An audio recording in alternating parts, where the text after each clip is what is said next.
बात करते हैं उन जीवों की जो हमारे घर में आते हैं अपनी किसी जरूरत को पूरा करने। ये मकड़ी इसलिए आती है कि घर के अंदर के कीड़े मकोड़े मच्छरों को पकड़ने के लिए ये जाला बनाए और उसे अपना भोजन मिल सके। ऐसे ही मच्छर क्यों आता है? क्योंकि उसे हमारा खून चूसकर अपना भोजन मिलता है। लेकिन भोजन के अलावा और दूसरी जरूरतों की वजह से भी जीव आते हैं। जैसे कबूतरी इसलिए आई है कि ये अपने बच्चों और अंडों की रक्षा कर सके दूसरे शिकारियों से। इसे आश्रय चाहिए। जब बच्चे बड़े हो जाएंगे तो ये उड़ जाएगी। अब भोजन और आश्रय के अलावा दूसरी जरूरतें भी हैं। जैसे ये पालतू खरगोश, इसके पास भोजन और आश्रय तो है लेकिन शायद साथी नहीं है, इसलिए उदास है।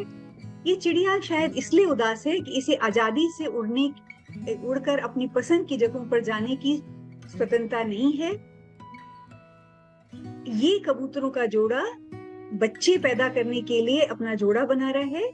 तो सभी जीव ये चाहते हैं कि अपनी संतान को पैदा करके उसकी रक्षा करें ताकि जब तक वो बड़े ना हो जाएं। तो इसके अलावा एक और जरूरत भी होती है साफ सफाई में रहने की। जैसे इस गाय को अपने मल मूत्र या अपशिष्ट पदार्थों से भी मुक्ति चाहिए। जानवर गंदगी में नहीं रहना चाहते। तो ये सारी जरूरतें जानवरों की कैसे पूरी होती हैं, जानवरों और पौधों की, ये हम अब एक तालाब के उदाहरण से देखते हैं। तो इस तालाब के अगर आप जीव देखें तो आपको बहुत से जीव तालाब की सतह के ऊपर, उसके चारों ओर और बहुत सारे पानी के अंदर और तली में नजर आ रहे हैं। इनमें से कुछ को आप यहाँ पे भी पहचान सकते हैं या फिर यहाँ पर भी। अब ये देखते हैं कि यहाँ पर सबको अपना भोजन कैसे मिल रहा है। तो सबसे पहले ये बगुला शायद बड़ी मछली को खाता है, बड़ी मछली शायद छोटी मछली को खाती है, छोटी मछली इस केंचुए को, पानी वाले केंचुए को खाती होगी। लेकिन ये केंचुआ या इससे भी छोटे कीड़े मकोड़े क्या खाते? यानी भोजन श्रृंखला असल में चालू कहाँ होती है? आइए देखते हैं। इन्हें क्या पहचानते हैं? ये काई या अलगी है, जिसे शैवाल भी कहा जाता है। ये बहुत छोटे पौधे हैं और यहाँ पर इकट्ठे नजर आ रहे हैं। तो पौधे अपने भोजन के लिए किसी पर निर्भर नहीं हैं। वो सूर्य की रोशनी से और कार्बन डाइऑक्साइड और पानी से अपना भोजन बनाते हैं। पौधे बहुत सूक्ष्म भी हो सकते हैं जो आंखों से नहीं दिखते। जैसे ये फाइटोप्लैंक्टन है, ये हरे रंग के हैं और इनके अंदर क्लोरोफिल है जिससे भोजन बनाया जा सकता है। यहाँ पे दूसरे सूक्ष्म जीव नजर आ रहे हैं जो जानवर हैं, जो अपना भोजन नहीं बना सकते। यानी भोजन श्रृंखला में सबसे पहले किसी को भोजन का उत्पादन करना पड़ेगा, जो काम केवल और केवल पौधे ही कर सकते हैं क्योंकि उनके पास प्रकाश संश्लेषण या फोटोसिंथेसिस करने की क्षमता है। इसीलिए इन्हें उत्पादक कहा जाता है। ये छोटे या बड़े कैसे भी हो सकते हैं। जब ये भोजन बना लेते हैं तो इन्हें खाकर दूसरे जीव जिंदा रहते हैं। तो दूसरे जीवों को इसीलिए उपभोक्ता या कंज्यूमर कहा जाता है।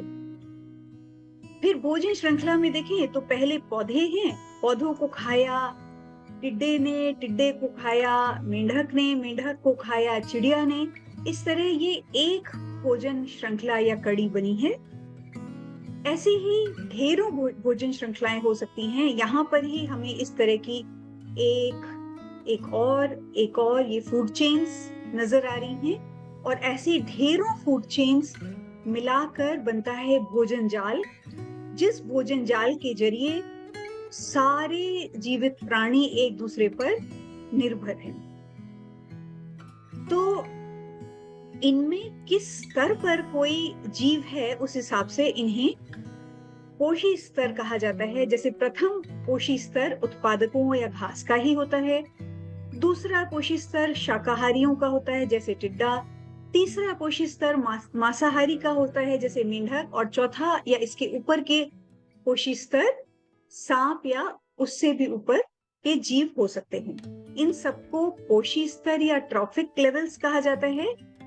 और हम देख सकते हैं कि एक नीचे का, उससे ऊपर और उससे ऊपर, ये ऊपर जाने वाले पोषी स्तर हैं और इनकी संख्याएं घटती चली जाती हैं। नीचे सबसे ज्यादा भोजन होता है, उसके बाद उससे कम, उसके बाद उससे कम।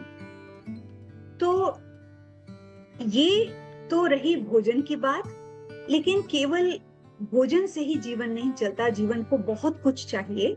और उसके लिए अब हम बात करते हैं अजैव घटकों की या फिर एबायोटिक फैक्टर्स की, यानी ऐसी चीजें जो जीवित नहीं हैं। पानी, मिट्टी, पत्थर, चट्टाने, हवा, धूप, रोशनी, नमी, तापमान आदि, इन सब के अनुसार ही जीवन चलता है। यहाँ पर तालाब में आपको अभी पानी दिख रहा है, लेकिन यदि पानी खत्म हो जाए, सूख जाए, तो तालाब के बहुत से जीव कम हो जाएंगे, मर जाएंगे, कहीं और चले जाएंगे और तालाब के घटक बदल जाएंगे। बहुत सूख जाए तो मिट्टी सख्त और कड़ी हो जाएगी, बहुत से पौधे भी मर जाएंगे। लेकिन हो सकता है कि ये इनका एक वार्षिक क्रम हो और ये मरते वक्त अपनी जड़ें या फिर बीज या कुछ दूसरे जीव अपने अंडे छोड़कर जा सकते हैं, ताकि जब दोबारा पानी आए तो वापस से उन्हें जीवन मिल सके। तो हमने देखा कि पानी जैसे एक अजैव घटक की वजह से तालाब बदलता रहता है, ऐसे ही सर्दी, गर्मी, मॉनसून आदि में या अन्य घटकों के कारण तालाब का स्वरूप ही बदलता रहेगा। तो असल में हमें दिखता है कि जो जैव घटक या जीवित प्राणी हैं, आपस में एक दूसरे के ऊपर बहुत ज्यादा निर्भर हैं, खाने के लिए या अपनी अन्य जरूरतों के लिए भी। लेकिन साथ ही उनका जीवन अजैव घटकों के अनुसार भी चलता है और बदलता रहता है, जैसा हमने देखा। तो असल में इन सब की परस्पर निर्भरता से ही जीवन चलता है। और ये निर्भरताओं का या आपसी संबंधों का, अंतर संबंधों का एक बहुत बड़ा और जटिल जाल होता है। उस जाल या तंत्र को हम बोलते हैं इकोसिस्टम या पारितंत्र, जिसमें ढेरों प्रकार के जीव एक दूसरे की निर्भरता से ही लंबे समय तक जीवित रहते हैं। तो इनके उदाहरण देखें तो बड़े पुराने घने जंगल बहुत बेहतरीन पारितंत्र हैं। समुद्र के अंदर मूंगे या कोरल के बीच में हजारों जीवों की प्रजातियां बसती हैं और उन्हें वहां भोजन और आश्रय मिलता है। यह भी एक बड़ा इकोसिस्टम है। यहाँ पर तालाब के इकोसिस्टम को दिखाया गया है, लेकिन दो अलग अलग तालाब दिखाए गए हैं। ये एक दूसरे से इस तरह से अलग हैं कि इनके घटक अलग हैं। ये अपने आप में एक पूरा इकोसिस्टम है, लेकिन ये अलग प्रकार के हैं या इनके स्वरूप भिन्न हैं। ये इनकी जलवायु पे निर्भर करता है या इनके इतिहास पे या अन्य घटकों की मात्रा पे निर्भर करता है। अब हम देखते हैं कि घास के मैदान भी एक अलग प्रकार का इकोसिस्टम है। इसमें पेड़ या झाड़ियां ज्यादा नहीं होंगी, लेकिन ढेरों जानवर और कीड़े यहाँ बसते हैं, शेर, चीते आदि भी बसते हैं।